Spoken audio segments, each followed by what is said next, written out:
మైసూర్ బోండాలంటే ఇష్టపడిన వాళ్ళు ఎవరైనా ఉంటారా? కానీ మైదా మంచిది కాదు. దానికి ఇదిగో చిన్న ఉపాయం. ఒక గ్లాసుతో 4 గ్లాసులు బియ్యం తీసుకోండి. అదే గ్లాసుతో మినపప్పు తీసుకోండి. ఇవి సోనా మసూరి బియ్యం, డబుల్ హార్స్ మినపగుళ్ళు.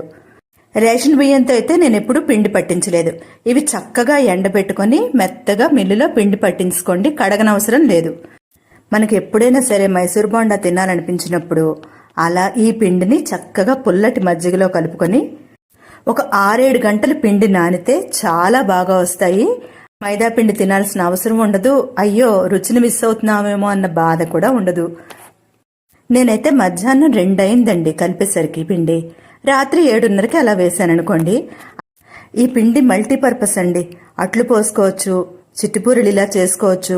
అంతేకాదు బూరెలు చేసుకునేటప్పుడు తోపు పిండి అయితే మేము ఎప్పుడూ రుబ్బం. ఎప్పుడు ఇలా పిండి పట్టించుకునే ఉంచుకుంటాం. ఏ పండగైనా ఏ సందరైనా. మరి మీకు నచ్చిందా?